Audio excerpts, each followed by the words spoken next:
Bismillahirrahmanirrahim. Assalamualaikum warahmatullahi wabarakatuh.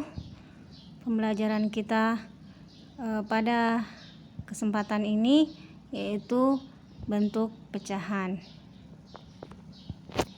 Coba perhatikan gambar dan bacaan berikut. Di sini ibu bekerja di pasar tradisional. Ibu membeli beras 5 kg, telur 1/2 kg, bawang putih 1/4 kg, dan bawang merah 3/4 kg. Dari bacaan ini kita mendapatkan ada beberapa bentuk pecahan. Yang pertama 1/4, 3/4, dan 1/2. Ini ada berapa bentuk pecahan? Coba perhatikan angka 5. 5 ini adalah bilangan bulat. 1/4 atau 1/4 ini adalah pecahan. 3/4 juga merupakan pecahan. Ustazah sudah pernah sampaikan di pertemuan sebelumnya.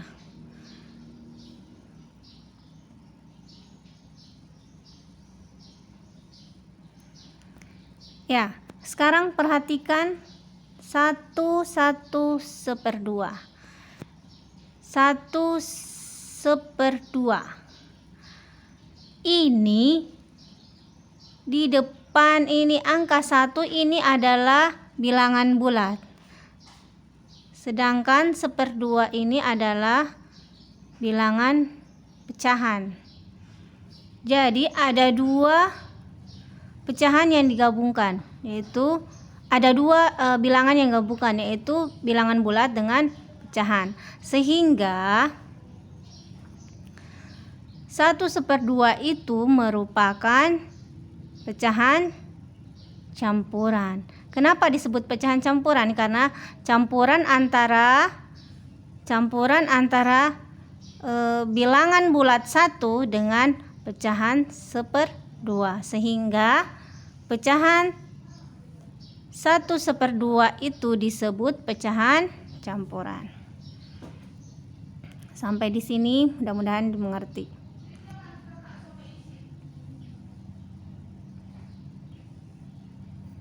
Lanjut. Pecahan biasa. Ya, bagian dari pecahan itu ada pecahan biasa. Perhatikan 1/2 atau 1/2 dan 3/4.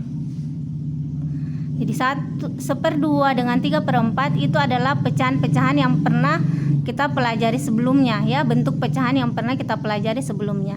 Ini merupakan pecahan biasa yang dimana ada pembilang dan ada penyebut.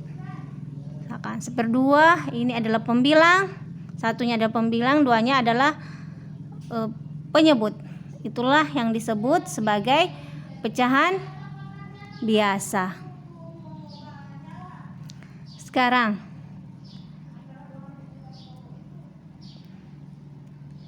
tiga per empat ini juga merupakan pecahan biasa yang ada pembilang dan ada penyebut.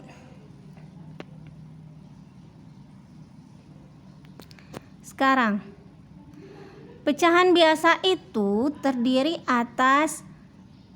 terbagi atas dua, itu pecahan murni dan pecahan tidak murni. Yang mana yang termasuk pecahan murni?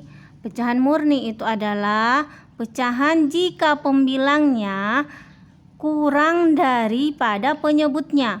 Contohnya yang tadi 1/2. Ini pembilangnya lebih kecil atau kurang daripada penyebutnya. Pembilangnya kan 1, penyebutnya 2.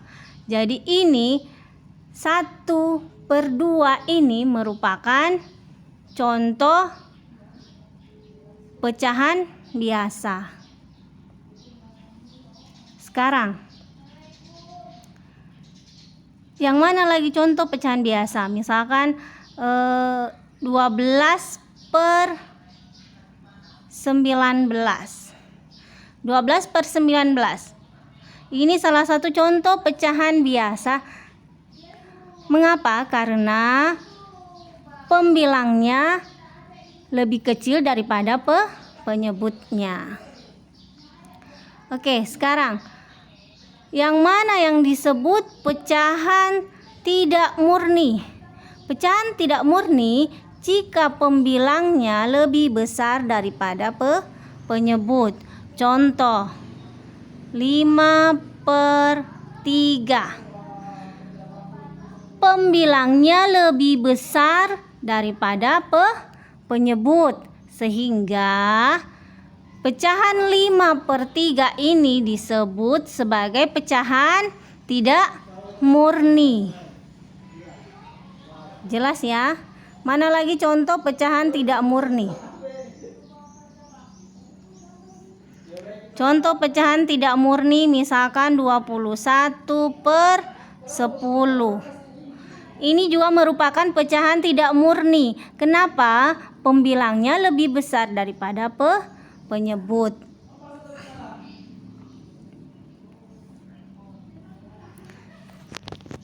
Ya, selanjutnya perhatikan pecahan-pecahan berikut.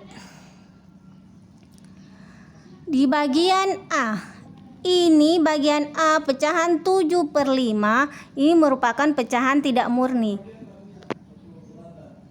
Kenapa? Mengapa 7/5 dikatakan pecahan tidak murni? Karena 7/5 ini 7 pembilangnya dan 5 penyebutnya. Pembilangnya lebih besar daripada penyebutnya. Jadi sehingga pecahan 7/5 ini disebut sebagai pecahan tidak murni. Sekarang perhatikan bagian B. Bagian B ini pecahan 10/21. Ini merupakan pecahan murni. Kenapa? Karena pembilangnya lebih kecil atau kurang daripada penyebutnya. Penyebutnya 21, pembilangnya 10. Jadi makanya dikatakan pecahan murni.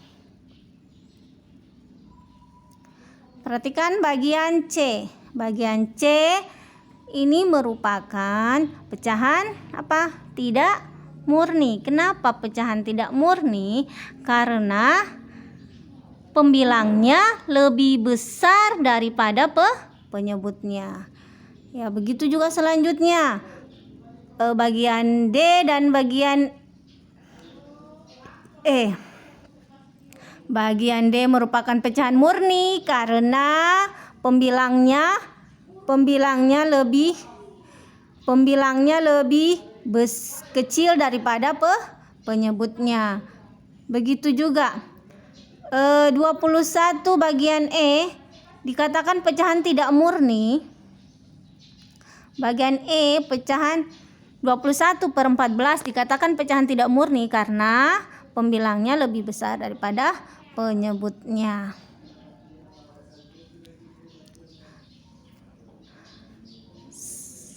Selanjutnya, dari pecahan tidak murni tadi, contoh tadi misalkan 5/3. Ini dikatakan pecahan tidak murni tadi.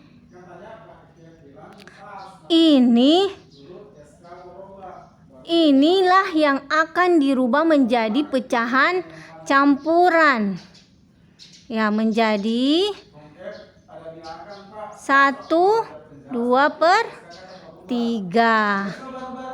Nah, jadi 5/3 itu pecahan tidak murni ini akan dirubah menjadi pecahan campuran menjadi 1/2/3. Semoga bisa dimengerti. Insya Allah Ustazah akan menjelaskan bagaimana mengubah pecahan